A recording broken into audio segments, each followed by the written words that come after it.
Ayo, segera download Quran Tadabbur, tafsir dalam genggaman Anda.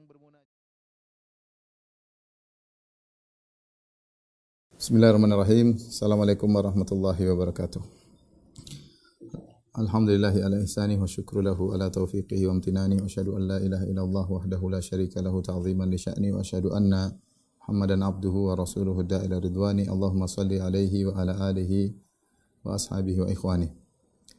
Para ikhwan, para akhwat, ya, para pemirsa, demikian juga para jamaah Masjid Tarbiyah Cilandak yang dirahmati oleh Allah Subhanahu wa taala. Pada kesempatan kali ini kita akan bahas tentang salah satu perang-perang besar yang terjadi di masa Rasulullah sallallahu alaihi wasallam, itu Ghazwatu Khaybar.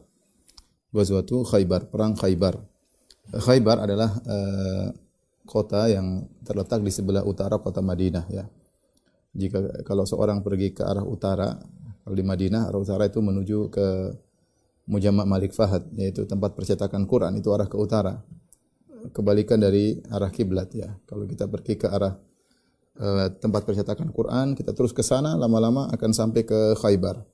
Khaybar terus sampai ke Al-Ula, terus sampai ke Tabuk, ke negeri Syam, ya. Jadi Khaybar terletak di sebelah utara. Adapun jarak dari kota Madinah Khaybar kira-kira 230-an atau 240 km, ya. Tidak begitu jauh, ya. Adapun sebab terjadinya perang Khaybar, ya, karena Khaybar adalah markasnya orang-orang Yahudi. Orang-orang Yahudi yang diusir dari kota Madinah oleh Nabi sallallahu alaihi wasallam, apakah Bani Qainuqa yang diusir dari kota Madinah karena berkhianat. Ketika mereka diusir, mereka pergi ke Khaybar. Demikian juga Bani Nadir, ya, Bani Nadir berikutnya ketika diusir mereka juga lari ke Khaybar. Adapun Bani Quraidah maka diperangi oleh Nabi sallallahu alaihi wasallam, ya. Dan mereka berkumpul di situ dan mereka melakukan makar dari kota Khaybar. Oleh karenanya ketika Huyai bin Akhtab, ayahnya Sofia radhiyallahu ta'ala anhumul mu'minin, dia dari Bani Nadir, ketika diusir dari kota Madinah, maka dia berangkat menuju ke Khaybar dan dia tinggal di sana. Kemudian dia mengatur makar dari sana. Dialah orang-orang Yahudi di Khaybar yang datang ke kota Mekah, kemudian memprovokasi orang-orang Quraisy dan memprovokasi juga kabilah-kabilah Arab yang berada di timur kota Madinah, kabilah Ghatafan dan yang lainnya, untuk menyerang kota Madinah, sehingga terjadilah perang Ahzab. Sehingga terjadilah Ghazwatul Ahzab yang datang sekitar 10.000 pasukan kaum musyrikin untuk menghancurkan kota Madinah. Siapa kepala perencanaan semuanya adalah orang-orang Yahudi di Khaybar, orang-orang Yahudi di Khaybar. Oleh karenanya markas mereka ini harus diselesaikan, harus dihentikan. Ya, karena kalau tidak dihentikan mereka akan terus melakukan rencana-rencana buruk, dan mereka orang Yahudi orang yang licik.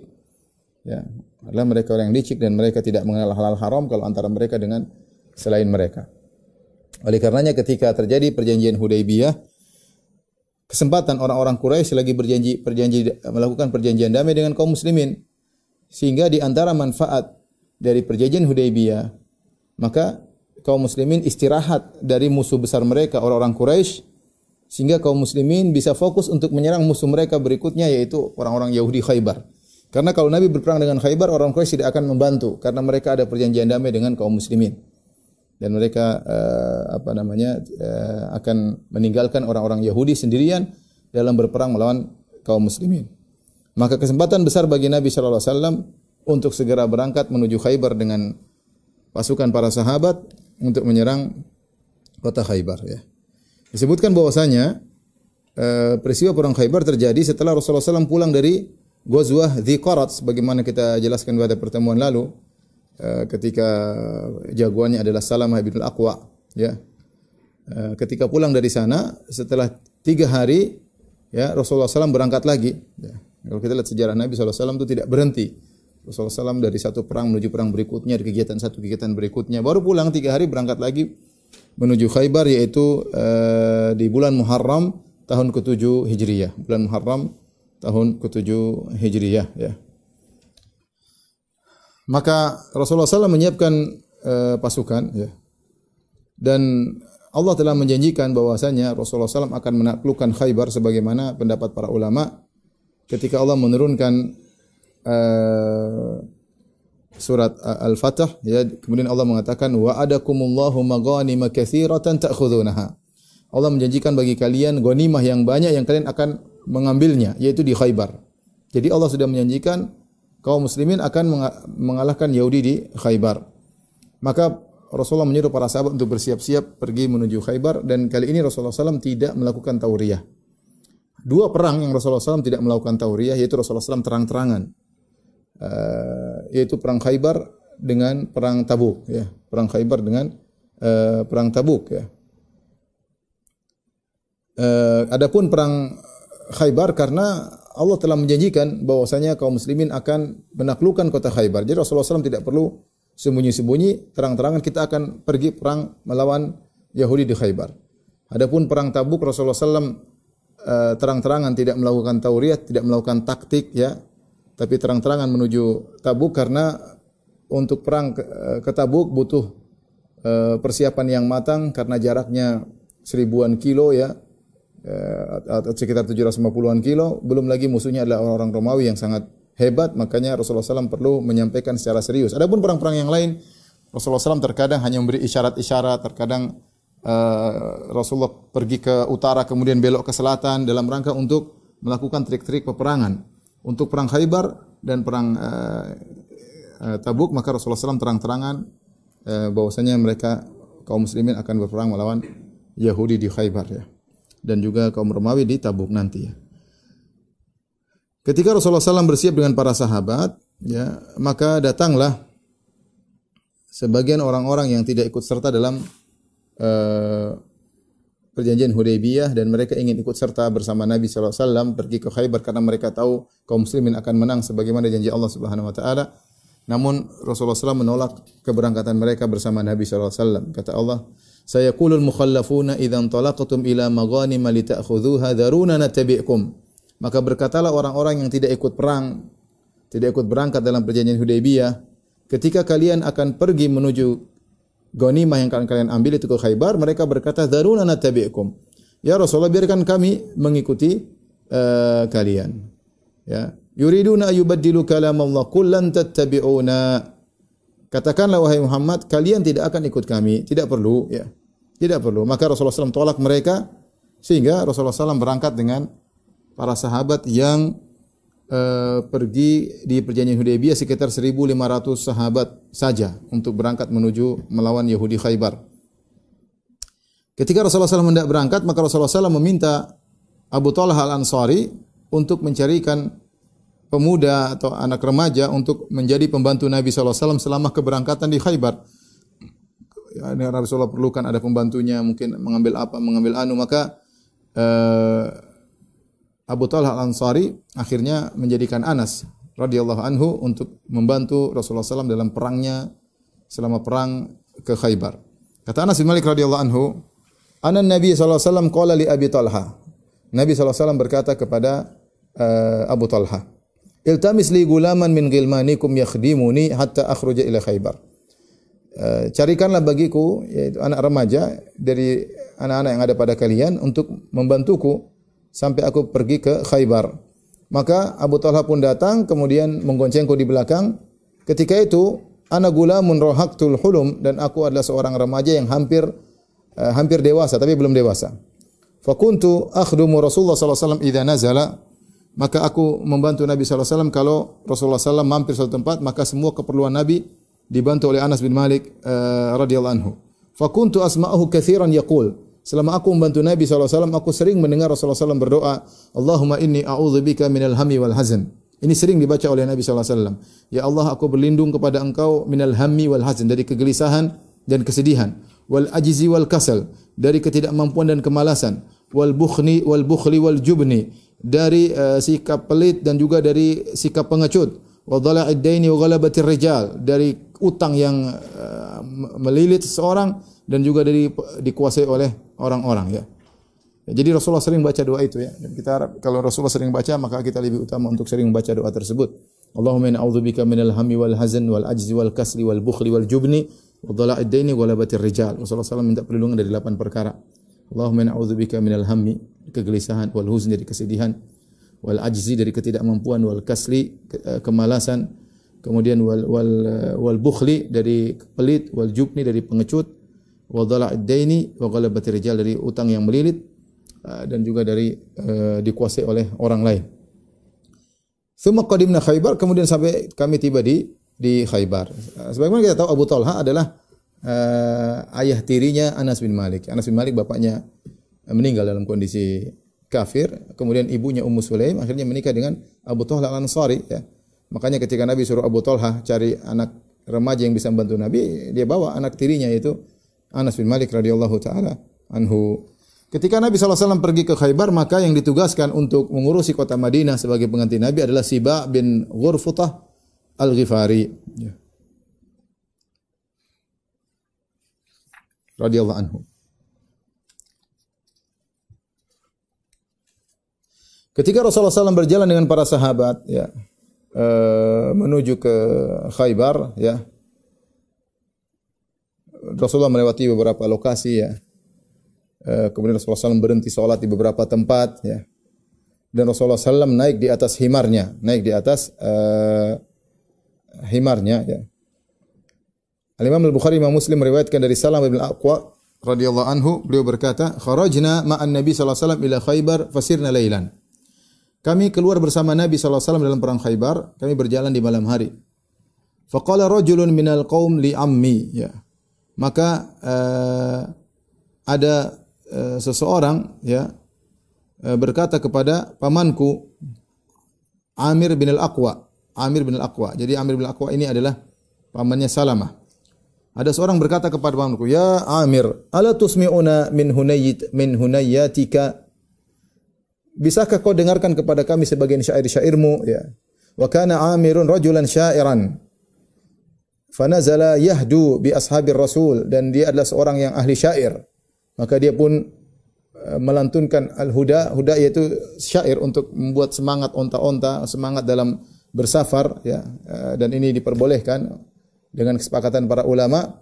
Syair-syair dilantunkan ketika dalam perjalanan, ya, sehingga mereka semangat untuk berjalan menaiki tunggangan-tunggangan mereka. Dan di antara rombongan tersebut wa fihimun Nabi sallallahu alaihi wasallam, di situ ada Nabi sallallahu alaihi wasallam. Maka mulailah Amir ibn Al-Aqwa radhiyallahu anhu melantunkan syair, didengar oleh para sahabat dan mereka senang kalau dia melantunkan syair. Dia berkata, "Allahumma laula anta mahtadaina."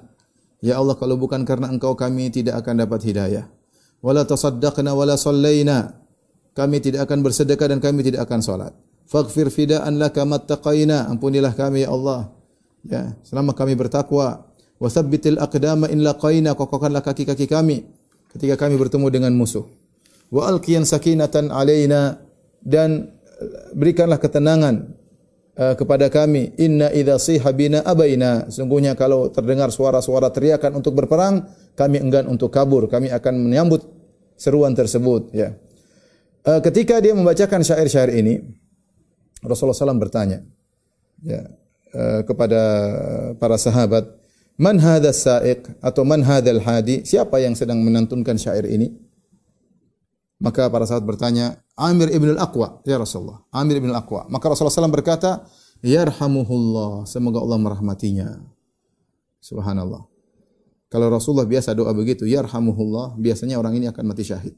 Para sahabat tahu ini kebiasaan Nabi. Kalau Nabi sudah bilang yarhamuhullah kepada seorang sebelum peperangan, ini orang akan meninggal, akan mati syahid, ya.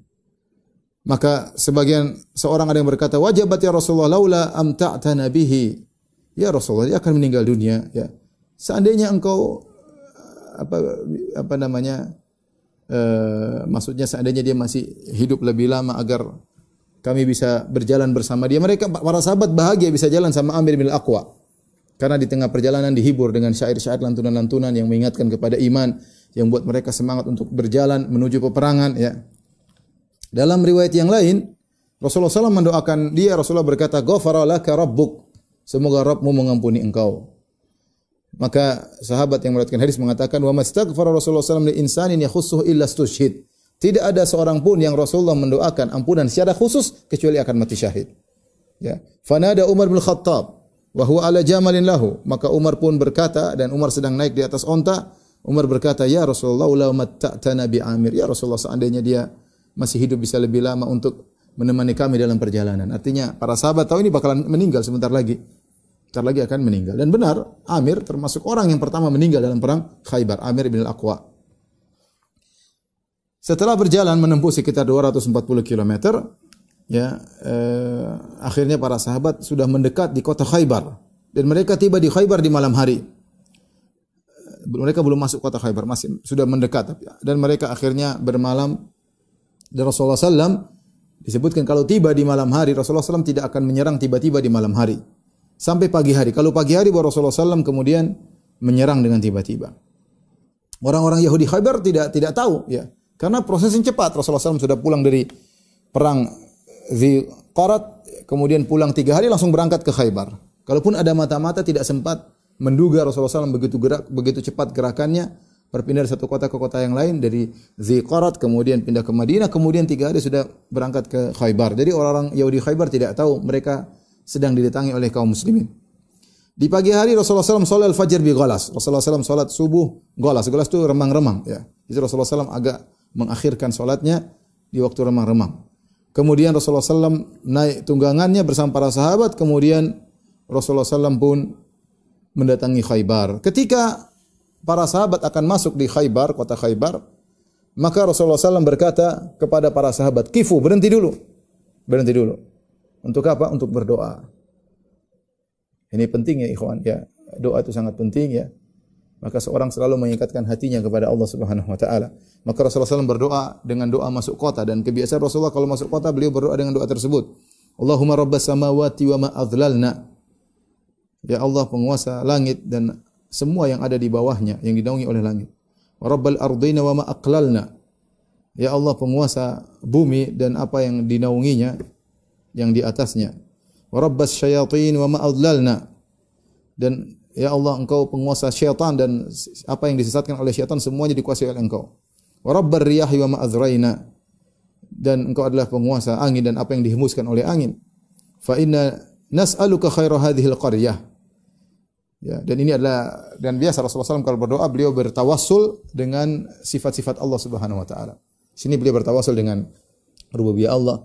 Allahumma rabbas samawati wa ma azlalna wa rabbal ardina wa ma aqlalna, kemudian rabbas syayatin wa ma adlalna, kemudian rabbar riyahi wa ma adraina. Setelah itu baru beliau meminta, ya, yaitu Tuhannya langit, Tuhannya bumi, Tuhannya para syaitan, Tuhannya angin, ya. Kemudian baru meminta, fa inna nas'aluka khaira hadhil qaryah wa khaira ahliha. Ya Allah, kami mohon kepada Engkau kebaikan dari kota ini dan kebaikan dari penghuninya. Wa khaira ma fiha, dan kebaikan yang ada dalam kota ini. Wa na'udzubika min syarriha, dan kami berlindung dari keburukan kota ini. Wa syarri ahliha, dan keburukan penghuni kota ini. Wa syarri ma fiha, dan keburukan yang ada dalam kota ini. Aqdimu bismillah, maju bismillah. Ya. Dan Rasulullah SAW kebiasaan beliau kalau masuk setiap kota beliau selalu baca dengan doa ini. Ya. Berhenti sebentar berdoa.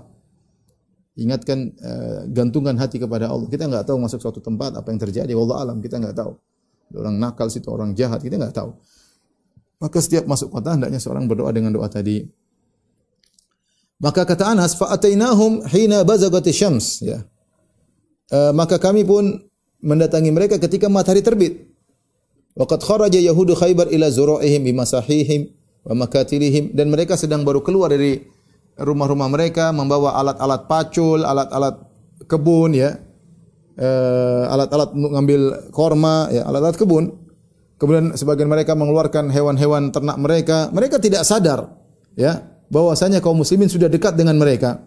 Tatkala mereka keluar, mereka lihat kaum muslimin, mereka pun kaget. Orang Yahudi kaget. Kemudian mereka berteriak, Muhammadun wallah, Muhammadun wal khamis.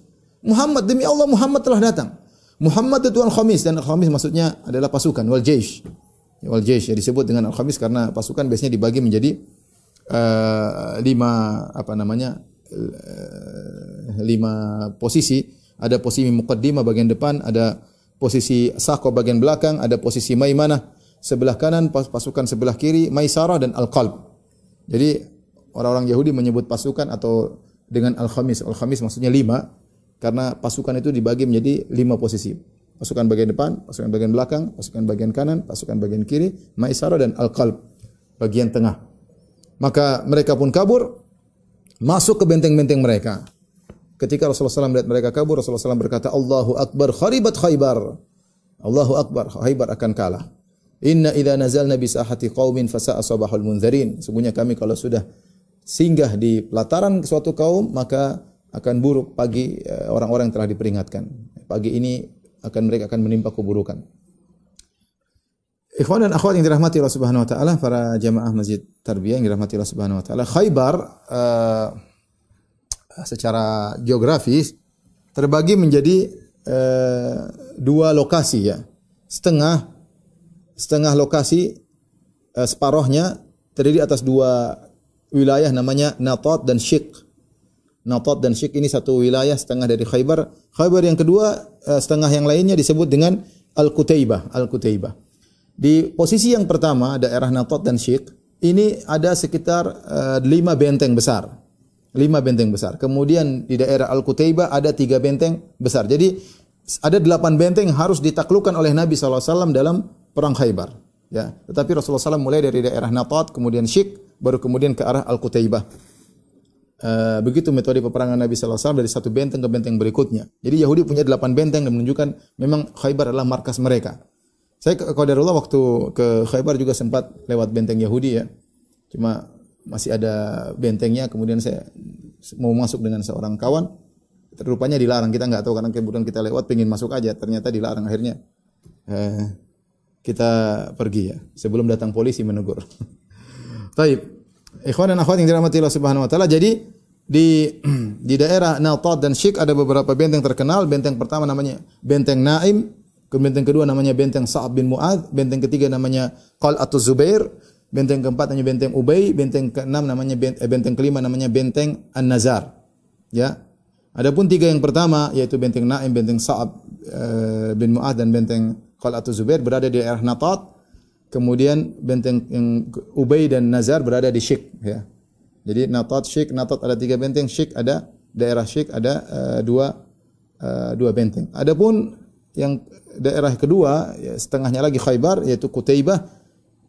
Al-Qutaibah ada 3 benteng yaitu benteng Al-Qamus, kemudian benteng Al-Watih dan benteng As-Sulalim.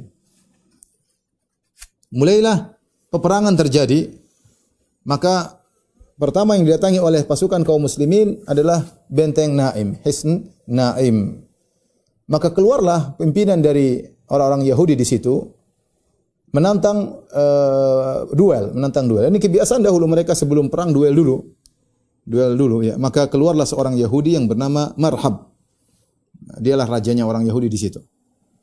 Maka kharaja maliku Marhabun yakhturu bi sayfihi. Maka dia pun keluar sambil dia goyang-goyangan pedangnya, nantang ya. Sambil dengan sombongnya dia berkata, "Qad alimat Khaybaru anni marhabu." Sungguhnya kota Khaybar telah tahu siapa ini. Saya adalah Marhab. Syakis silahi batalun mujarrabu. Aku adalah orang yang jagoan dalam menggunakan pedang. Batalun mujarrabu. Aku adalah jagoan yang telah terbukti. Idzil hurubu aqbalat talahabu. Kalau perang sudah datang, maka perang akan menyala-nyala dengan kehadiranku ya. Maka yang menyambut tantangan tersebut adalah Amir ibn al-Aqwa. Omnya atau pamannya Salamah yang tadi kita sebutkan Rasulullah mendoakan bagi dia ghafara laka rabbuk, yang para sahabat ngerti bahwasanya kalau Nabi sudah mendoakan dengan doa khusus semoga Allah mengampunimu, biasanya orang ini mati syahid. Dan benar dia yang pertama kali mati syahid. Termasuk orang pertama mati syahid dalam perang Khaybar. Maka Amir pun maju dan dia pun berkata menjawab lantunan syair yang disebutkan oleh Marhab. Dia mengatakan qad alimat Khaybaru anni amiru syakis silahi batalun mughamiru. Ya, Khaybar tahu saya adalah Amir dan aku juga penggunaan pedang yang hebat dan aku juga jagoan yang masuk dalam hal-hal yang berbahaya. Jadi dia pun menantang sama menyambut tantangannya Marhab. Maka kemudian berdualah mereka berdua, Marhab dengan Amir bin Aqwa. Akhirnya terjadilah saling memukul dengan pedangnya.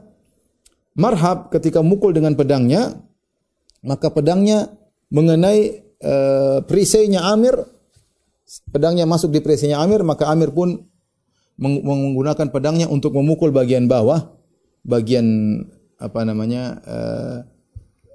betisnya Marhab, namun Marhab menghindar, dia pukul dengan kuat, saking kuatnya dia pukul, rupanya pedangnya kembali mengenai lututnya sendiri.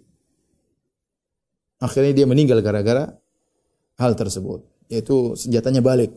Ya, mungkin dia pukul saking kuat, ketusuk, karena disebutkan bahwasanya pedangnya yang dia pegang tidak terlalu panjang, sehingga dia pukul saking kuatnya, ternyata si Marhab menghindar, kembali ke lututnya, dari situ kemudian dia pun meninggal dunia.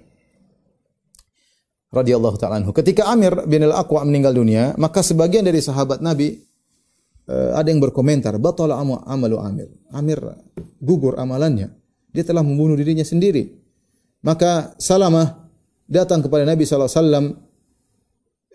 Kata Salamah, wa ana abki. Fa ataitu Rasulullah SAW wa ana abki. Aku pun datang kepada Nabi SAW, aku pun menangis. Fa qultu ya Rasulullah, batala amalu Amir. Aku bertanya, ya Rasulullah, apakah amalan Amir sia-sia karena dia membunuh dirinya sendiri tanpa sengaja? Maka Rasulullah SAW berkata, man qala dzalik? Siapa yang bilang demikian? Qala unasun min ashabika. Kata Salamah bin Aqwa, ada sebagian sahabatmu yang mengatakan demikian. Kata Rasulullah SAW, kadzaba man qala dzalik. Dusta orang yang mengatakan demikian. Tidak benar perkataan orang yang mengatakan demikian. Innalahu la ajrain. Sungguhnya dia mendapatkan 2 pahala. Wa jama'a baina isbu'aihi. Kemudian Rasulullah menggabungkan 2 jarinya, kata Rasulullah SAW, dia mendapatkan 2 pahala. Innahu la jahidun mujahid. Dia mendapat 2 pahala, pertama pahala jihad dan pahala kesulitan yang dia hadapi. Dia kesulitan melawan Marhab tidak mudah. Marhab sangat jago, maka dia mendapatkan 2 pahala, kata Rasulullah SAW. Dan para sahabat ketika berperang di benteng Naim ini, Husn Naim, ya, mereka menghadapi perlawanan yang sangat dahsyat, berat, ya. Dan ini benteng yang pertama. Kemudian ada juga sahabat yang lain meninggal, ya. Dibunuh juga oleh Marhab. Marhab juga membunuh sahabat yang kedua, namanya Mahmud ibnu Maslamah. Ya, ketika dia berusaha masuk dalam benteng, maka Marhab melemparkan roha. Roha itu alat untuk batu yang terbuat untuk menggiling gandum, maka dilemparkan mengenai Mahmud bin Maslam, akhirnya meninggal juga radhiyallahu taala anhu, ya. Kemudian orang-orang Yahudi masuk dalam benteng mereka dan sulit untuk melawan mereka karena mereka menyerang dari benteng, ya. Maka Rasulullah SAW memberikan bendera kepada Abu Bakar As-Siddiq untuk berperang. Maka Abu Bakar As-Siddiq memimpin peperangan, kemudian berperang dengan pertarungan yang luar biasa, tetapi ketika selesai mungkin sore hari atau menjelang maghrib, ya, ternyata tidak berhasil menaklukkan benteng Naim. Hari berikutnya Rasulullah SAW memberikan bendera peperangan kepada Umar bin Khattab radhiyallahu anhu. Siapa tahu ada perubahan hari kedua. Maka Umar berperang dengan peperangan yang hebat, ya, namun di akhir peperangan tidak berhasil untuk menaklukkan benteng tersebut. Sampai 9 hari Rasulullah SAW berusaha menaklukkan benteng tersebut. Para sahabat tidak mampu karena orang Yahudi masuk dalam benteng mereka dan mereka menyerang dari luar, dan mereka ada Marhab sang jagoan, ya. 9 hari mereka berusaha dan tidak mampu. Akhirnya pada malam ke-10 setelah 9 hari berperang tidak menang-menang, Rasulullah SAW berkata kepada para sahabat, la u'tiyanna rayata ghadan rajulan yuhibbullaha wa rasulahu wa yuhibbuhullahu wa rasuluhu la yarji'u hatta yuftaha lahu. Kata Nabi SAW, besok saya akan berikan bendera peperangan kepada seorang lelaki yang dia mencintai Allah dan Rasulnya, dan Allah juga mencintainya, Rasulullah SAW juga mencintainya, dan dia tidak akan balik dari peperangan kecuali dia menang. Dia pasti menang. Ketika Nabi mengucapkan perkataan tersebut, ini besok menang berarti tanggal 10, hari ke-10 setelah peperangan. Ini mengatakan besok yang pimpin orang tersebut mendapat predikat luar biasa, yaitu mencintai Allah dan Rasulnya, dan lelaki tersebut dicintai oleh Allah dan Rasulnya. Ketika Rasulullah memberi predikat orang ini, sahabat tidak ada yang tahu siapa maksudnya, maka semua orang semangat, pingin dapat bendera tersebut.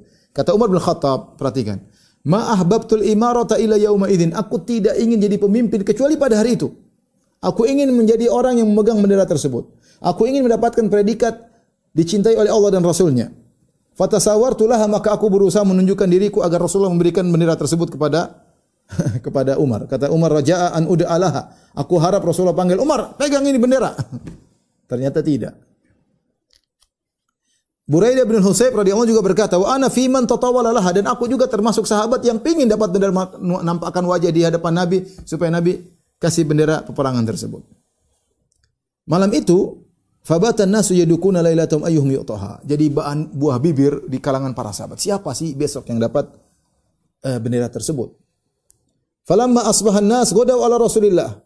Ketika tiba pagi hari, semua sahabat datang cepat-cepat kepada Nabi. Kulluhum yarju an yu'taha. Semua orang ingin dapat bendera tersebut. Ingat ya, mereka bukan ingin tampil jadi pemimpin, bukan. Tetapi karena ada janji Nabi, orang ini dicintai oleh Allah Rasulnya yang pertama. Kemudian menang kemenangan melalui tangannya. Maka semua sahabat kulluhum yarju an yu'taha. Semua ingin diberikan bendera peperangan tersebut. Subhanallah, tiba-tiba Rasulullah SAW bertanya, Aina Ali bin Abi Thalib? Mana Ali bin Abi Thalib? Ali yang tidak datang malah dicari. Itu namanya, kalau namanya rezeki ya meskipun berhalangan, kalau dapat ya dapat ya. Maka Ali di mana Rasulullah cari? Faqila, maka dikatakan huwa ya Rasulullah yashtaqi ainaihi. Ya Rasulullah, matanya sakit ya Rasulullah. Fa arsalu ilaihi, maka Rasulullah bilang datangkan dia. Faja'a bihi Muhammad bin Maslamah yaquduhu. Ali rupanya mata sakit enggak bisa melihat, maka dituntun oleh Muhammad bin Maslamah. Sampai datang kepada Nabi enggak bisa. Matanya mungkin bengkak ya, disebutkan bengkak sehingga dia tidak bisa melihat dengan baik, dituntun oleh Muhammad bin Maslamah. Bagaimana orang matanya sakit begini susah enggak bisa melihat disuruh jadi pemimpin perang? Wa bihi ramat. Ramat itu bengkak, matanya bengkak ya. Maka apa yang dilakukan Rasulullah SAW? Fabasaqa Rasulullah SAW fi ainaihi. Maka Rasulullah SAW meludah ya di kedua mata Ali bin Abi Thalib, wa da'alahu, dan Rasulullah berdoa, fabara'a hatta ka'allam yakum bihi waj'un. Maka Ali bin Abi Thalib sembuh dari penyakit matanya dengan kesembuhan yang luar biasa, seakan-akan tidak pernah sakit sama sekali. Itu maksudnya enggak ada bekas-bekas bengkak, enggak ada bekas-bekas merah, langsung sembuh total, seakan-akan ka'allam yakum bihi waj'un, seakan-akan tidak ada sakitnya sama sekali. Fa'atahu rayah, maka Rasulullah SAW berikan bendera kepada dia. Subhanallah, kalau orang tadi saya katakan sudah dapat rezeki, sudah catat rezekinya, mau enggak berhalangan datang rezeki tersebut. Setelah dikasih bendera, Ali berkata, "Ya Rasulullah, uqatiluhum hatta yakunu mislana." Ya Rasulullah, aku perangi mereka sampai mereka seperti kita, itu mengucapkan asyhadu an la ilaha illallah wa asyhadu anna muhammadar rasulullah. Ali bertanya. Dalam riwayat yang lain kata Rasulullah SAW, "Unfudh ala rislik," ya. Yaitu berjalan engkau ya dengan tenang ya. Hatta tanzila bisahatim, sampai kau berada di pelataran mereka, pelataran benteng mereka. Tsumma du'uhu ilal Islam, kalau kau sebelum menyerang seru mereka kepada Islam. Masuklah Islam. Wa akhbirhum bima yajibu alaihi min haqqillahi fihi, dan kabarkan bahwasanya apa hak Allah kepada kalian, kalian harus mentauhidkan Allah Subhanahu wa taala. Fa wallahi la yahdiyallahu bika rajulan wahidan. Demi Allah, seandainya Allah beri petunjuk kepada engkau, beri petunjuk kepada salah seorang dari mereka dengan sebab engkau, khairun laka min ayyakuna laka humrun na'am, maka itu lebih baik bagi engkau daripada kau memiliki unta merah. Unta merah adalah harta yang paling mewah saat itu ya, yaitu Rasulullah SAW mengatakan ada orang dapat hidayah itu luar biasa pahalamu. Akhirnya Ali bin Abi Thalib berjalan, kemudian dia menjalankan apa yang diperintahkan oleh Nabi SAW, tapi mereka tidak beriman. Maka keluarlah marhab. Hari ke-10 keluar lagi marhab ya. Hari pertama dia sudah membunuh 2 orang. Hari ke-10 dia keluar lagi dengan kekuatan yang prima, maka dia tantang Ali bin Abi Thalib, dia tantang kaum muslimin ya. Sambil bersyair dia berkata, "Qad alimat Khaybaru anni marhabu." Khaybar semua sudah tahu siapa saya ini marhab. "Syakis silahi batalun mujarrabu." Aku adalah jagoan yang pandai menggunakan pedang dan aku adalah jagoan yang terbukti. "Idzil hurubu aqbalat talahabu." Kalau perang sudah dimulai maka akan menyala perang tersebut. Kalau aku hadir dalam perang tersebut. Maka Ali yang datang maju menyambut tantangan marhab. Maka Ali juga mengucapkan syair dengan syair yang juga tidak kalah hebat. Maka Ali berkata, "Ana alladhi samatni ummi Haidara kalaythi ghabatin karihil manzara ufihimu bisa'i kaila sandara." Artinya apa kata Ali? "Ana alladhi samatni ummi Haidara." Aku adalah orang yang ibuku menamakan aku dengan singa. Haidarah maksudnya singa. Karena ketika Ali bin Abi Thalib lahir, ibunya menamakan dia dengan Asad, yaitu singa. Tetapi ketika bapaknya Talib, Abu Talib datang, Abu Talib tidak setuju, sehingga Abu Talib menamakan Ali dengan Ali. Tapi ibunya menamakannya dengan Asad atau Haidarah. Oleh karenanya Ali bin Abi Thalib berkata, "Ana alladzi samatni ummi Haidarah." Aku adalah orang yang ibuku menamakan aku dengan singa. Jangan macam-macam kau marhab. Ya.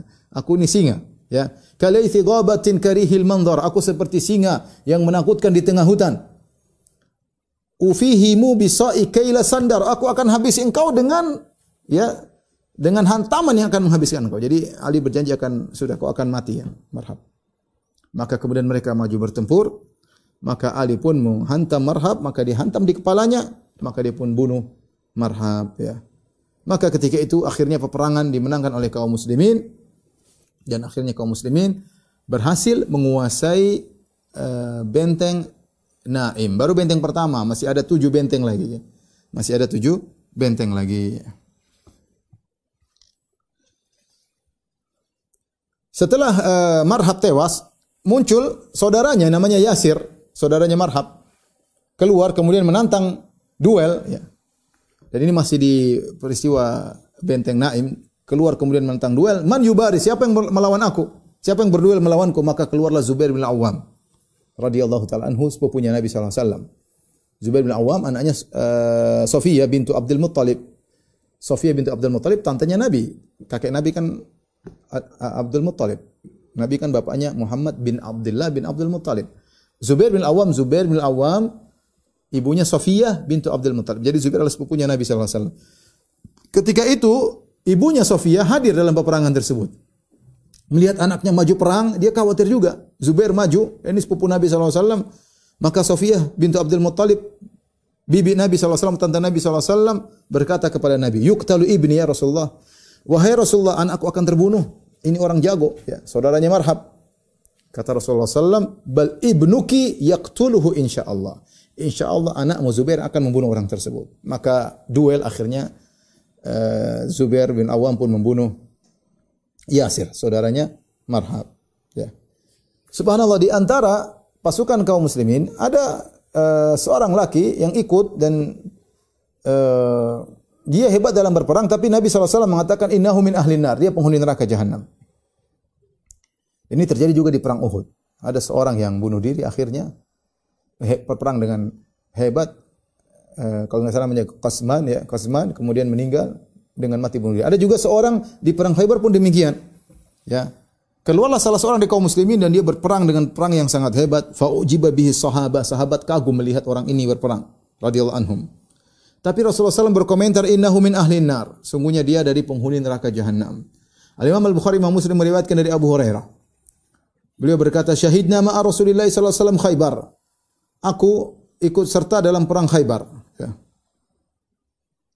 Faqala Rasulullah sallallahu alaihi wasallam li rajulin mimman ma'ahu yadda'il Islam. Ada seorang yang ikut bersama Nabi, dia ngaku orang Islam, tapi Islamnya ternyata enggak beres. Rasulullah berkata, "Hadza min ahlin nar." Ini penghuni neraka jahanam. Tatkala dia masuk dalam pertempuran, maka dia bertempur dengan hebat.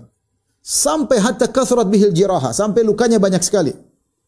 Ya, fa athbatathu, lukanya yang banyak tersebut membuat dia tidak bisa lagi maju untuk bertempur. Ya. Sampai orang-orang agak ragu mendengar Nabi bilang dia penghuni neraka jahanam, sebagaimana penghuni neraka jahanam sementara dia berperang dengan luar biasa seperti ini. Ya.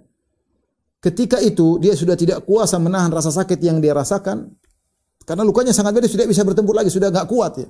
Luka mungkin banyak sekali.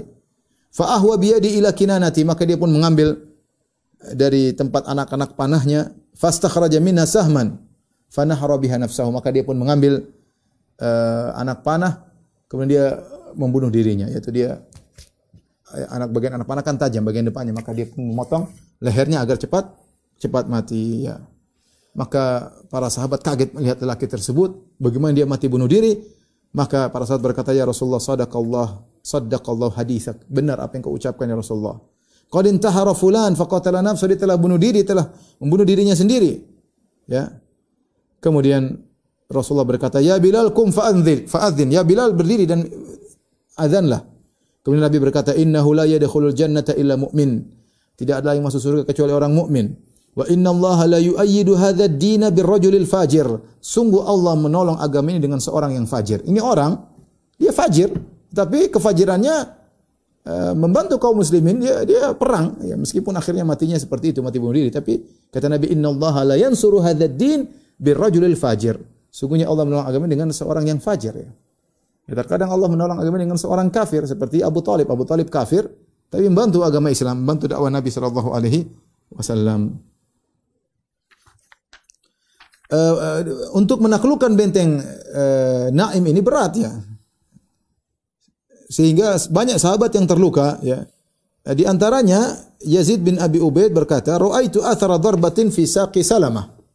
Aku melihat bekas luka di kakinya Salamah bin Aqwa. Maka aku berkata, "Ya Aba Muslim, ma hadhihi darbah?" Aku bertanya, "Ini bekas luka apa ini?" Mungkin bekas pedang di kakinya ya. Maka Salamah berkata, "Hadhihi darbatun asabatha yauma Khaybar."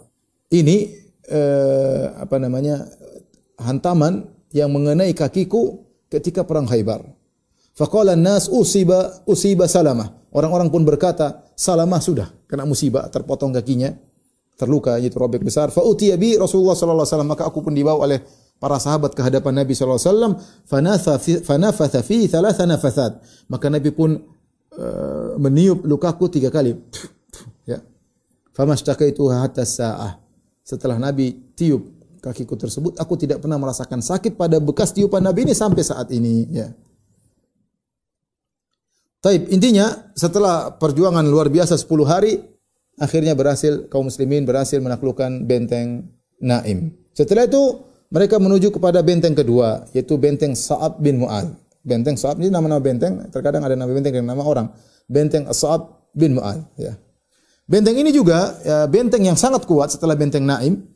Orang Yahudi yang tahu mereka akan kalah dari ketika benteng An-Naim, benteng Naim mulai kelihatan akan kalah, mereka kabur. Mereka kabur keluar dari benteng, kemudian mereka kabur ke benteng berikutnya.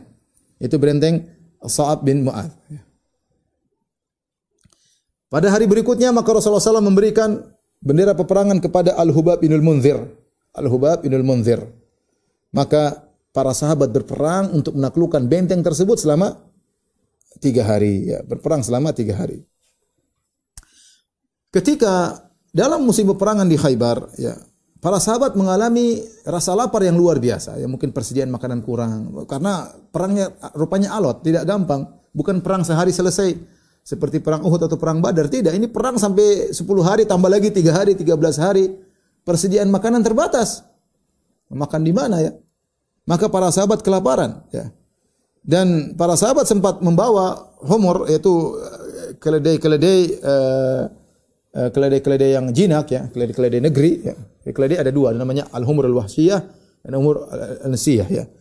Adapun al-humur al-wahsiyah, keledai yang liar, di antaranya kuda zebra, itu keledai namanya al-humur al-wahsiyah, itu halal dimakan. Tapi keledai dongki yang sering dinaikin itu haram. Namun sebelumnya halal. Kapan diharamkan? Ketika dalam perang Khaybar. Mereka membawa himar-himar tersebut, dongki-dongki tersebut, keledai tersebut. Mereka sembelih, saking laparnya mereka sembelih. Kemudian mereka nyalakan api. Kemudian mereka pasang kudur, yaitu panci. Kemudian dagingnya dimasakkan ya. Ketika sudah masak dan mereka dalam kondisi sangat lapar, tiba-tiba Nabi diperintahkan oleh Allah untuk mengumumkan bahwasanya haram makan daging keledai negeri.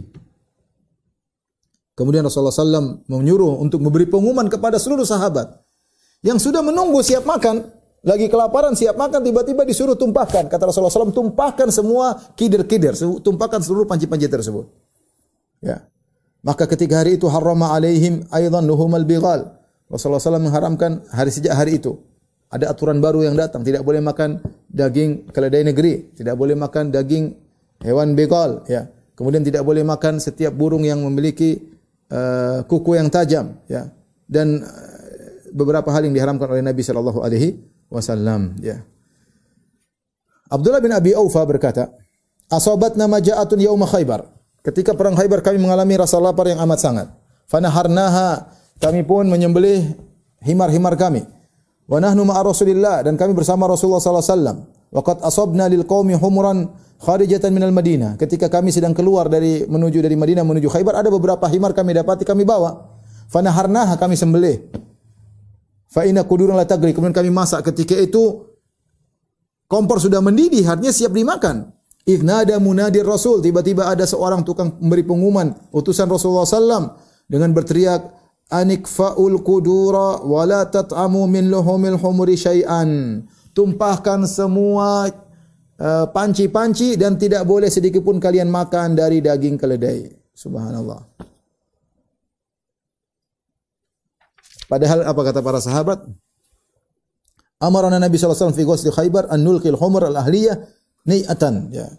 Itu Rasulullah sallallahu wa nadijatan. Rasulullah sallallahu menyuruh agar kita menumpahkan semua daging himar yang sudah masak maupun belum masak semua dibuang. Ya, dan Rasulullah tidak pernah menyuruh kami untuk makan kembali. Tapi ingin saya sampaikan, namanya Allah ingin menguji ya. Seandainya diharamkan sejak awal, ya lebih mudah. Tetapi ternyata Allah haramkan ketika sudah masak. Ini ujian berat. Lagi lapar, sudah sembelih, sudah semangat, lagi kelaparan, bukan lapar biasa. Asobat nama ja' itu kami ditimpa dengan kelaparan. Sudah belasan hari tidak ada makanan, susah. Sampai nyembelih sudah dipotong semua, ditungguin, sudah masak, tinggal makan, tahu-tahu haram. Coba haram dari awal. Tapi demikian Allah kasih ujian, mau diapain? Ujiannya dipilih waktu yang tepat untuk menguji iman para sahabat. Ya.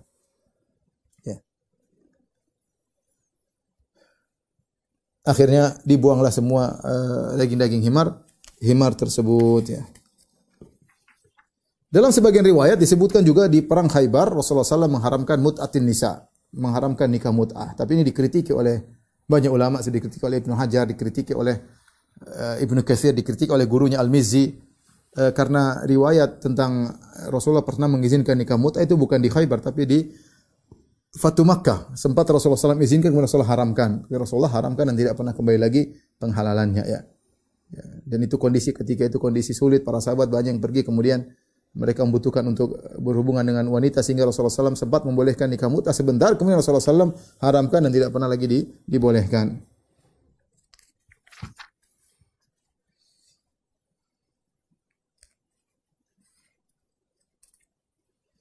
Taib, di antara hal yang menunjukkan mereka kelaparan, apa yang diceritakan oleh Abdullah bin Mughaffal Al-Muzani, ya. Kata Abdullah bin Mughaffal Al-Muzani, "Kunna muhasirin qasra Khaibar." Kami bersama Nabi sedang mengepung satu benteng di Khaibar. Farama insanun bi jirabin fihi syaham. Tiba-tiba ada seorang melemparkan satu kantong isinya daging atau makanan. Lempar, semua kelaparan. Fanazautu li akhudha, maka aku pun loncat ingin ambil. Faltafattu fa idzan Nabi sallallahu alaihi wasallam, tiba-tiba di situ ada Nabi sallallahu alaihi wasallam, ternyata dia lempar buat Nabi sallallahu alaihi wasallam. Fastahyaitu minhu, aku malu. Saking laparnya aku mau ambil duluan. Tahu-tahu orang itu lempar buat Nabi sallallahu alaihi wasallam. Fa idza Rasulullah sallallahu alaihi wasallam mubtasiman, Rasulullah SAW tertawa melihatku, ya. Kemudian Rasulullah SAW berdoa, Allahumma innaka qad arafta halahum. Rasulullah berdoa, ya Allah, sungguhnya kau tahu bagaimana kondisi para sahabatku. Wa an laysat bihim quwwah, mereka tidak punya kekuatan, kelaparan, bagaimana mau perang kelaparan. Wa an laysa bi yadi syai'un u'tihim iya, dan aku tidak miliki apa-apa ya Allah untuk aku berikan kepada mereka. Fafta alaihim a'dhama husuniha anhum ghina'an wa aktsaraha ta'aman wa wadakan. Kemudian Nabi SAW berkata, ya Allah, menangkanlah mereka agar mereka menguasai benteng yang ada di situ, benteng yang paling kaya, yang paling banyak persediaan makanannya. Yang paling banyak makannya, paling banyak dagingnya. Maka akhirnya para sahabat setelah 3 hari berhasil menaklukkan benteng Sa'ab bin Mu'adz. Dan benteng tersebutlah benteng yang paling banyak persediaan makanannya. Rupanya ada hikmahnya, Allah menjadikan mereka lapar, sudah masak disuruh buang. Ternyata setelah itu mereka dapat kenikmatan luar biasa, mendapatkan benteng yang makanannya paling banyak. Dan sebagaimana perkataan Ibnu Qayyim rahimahullah ta'ala, namanya makanan itu enak kalau seorang lapar. Kalau enggak lapar, udah kenyang, makanan selezat apapun rasanya enggak enak, ya. Namanya minum itu sangat lezat kalau orang kehausan, kalau enggak haus minum enggak lezat, ya. Namanya tidur itu enak kalau benar-benar letih. Justru disitulah kenikmatan tidur. Kalau orang tidak letih, tidur kurang enak. Makanya Allah alam mereka diuji oleh Allah dengan kelaparan yang luar biasa, ya. Sampai sebagian mereka datang kepada Nabi sallallahu alaihi wasallam mengeluh tentang apa yang mereka rasakan, sampai Rasulullah SAW berdoa. Rasulullah juga mengatakan, innallaha sayatikum birizqin huwa ahallu min dha wa atyabu min dha. Sungguhnya Allah akan mendatangkan kalian rezeki yang lebih baik daripada ini. Dan ternyata benar, setelah itu mereka menaklukkan benteng Sa'ab ibn Mu'adz, ya. Setelah orang-orang Yahudi dikalahkan di benteng Sa'ad bin Mu'adz, mereka kabur ke benteng berikutnya. Benteng ketiga yaitu Qal'atu Zubair. Qal'atu Zubair, dan ini benteng yang sangat kokoh, letaknya di puncak sebuah bukit atau sebuah gunung, ya. Maka kaum muslimin pun mengepung benteng tersebut selama 3 hari. Namun mereka tetap bertahan kuat, ya. Kemudian ternyata ada seorang dari Yahudi, lelaki, dia datang, namanya Ghazzal, ya. Dia berkata, "Ya Abul Qasim." Dia datang kepada Nabi, dia berkata, "Ya Abul Qasim." Abul Qasim maksudnya Rasulullah sallallahu alaihi wasallam. Rasulullah SAW kunyahnya Abul Qasim. "Ya Abul Qasim, tu'amminuni ala an adullaka ala ma tastarihu min ahli Natat wa takhruju ila ahli Syiq." Wahai Abul Qasim, kau percaya kepadaku, aku akan tunjukkan kepada engkau suatu trik yang membuat kau akan selesai dari ahlu Natat. Natat saya katakan tadi, Natat ada 3 benteng tadi, ya. Hisn Naim sudah Rasulullah kalahkan. Kemudian Sa'ad bin Mu'adz juga sudah dikalahkan. Ini benteng ketiga di kota di bagian Natat, yaitu Qal'at Zubair. Setelah itu baru pergi ke ahli Syiq. Ahli Syiq tadi ada 2 benteng yang lain. Maka Yahudi ini berkata, "Ya Abul Qasim, maukah aku tunjukkan kau sesuatu sehingga kau sudah selesai? Yang daerah Natat kau sudah selesai, tinggal kau pergi ke Syiq." Maka Rasulullah SAW mengamankan orang ini.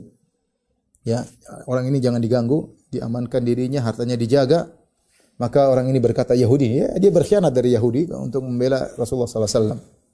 Kemudian dia berkata, "Ya Abul Qasim, wahai Muhammad, seandainya kau betah sini sebulan untuk mengepung mereka, mereka tidak peduli.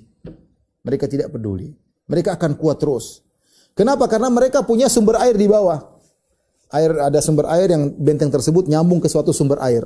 Jadi mereka kalau kehabisan mereka tinggal ambil sehingga mereka ada sumber air minum terus. Mereka keluar malam hari, kalian sedang tidur, mereka keluar ngambil air dibawa ke benteng. Ada maksudnya lubang atau apa yang nyambung ke sumber air, ya. Caranya supaya mereka bisa kalah, kau tutup itu sumber air. Ya, tutup sumber air. Akhirnya Rasulullah SAW menyuruh untuk memutuskan saluran yang menyambung antara mereka dengan benteng mereka dengan sumber air tersebut, ya. Tatkala mereka tahu mereka sudah tidak punya sumber air lagi, akhirnya mereka keluar dari benteng tersebut dan kemudian mereka berperang dengan peperangan nekat orang Yahudi dan akhirnya mereka pun kalah dan Rasulullah akhirnya menguasai benteng tersebut, ya. Taib, kita selesai dari Natat. InsyaAllah kita lanjutkan lagi, ya. Masih ada baru 3 benteng, masih ada 5 benteng. InsyaAllah kita lanjutkan dalam kajian berikutnya. InsyaAllah dalam perang Khaybar belum selesai. Sampai di sini saja apa yang bisa disampaikan.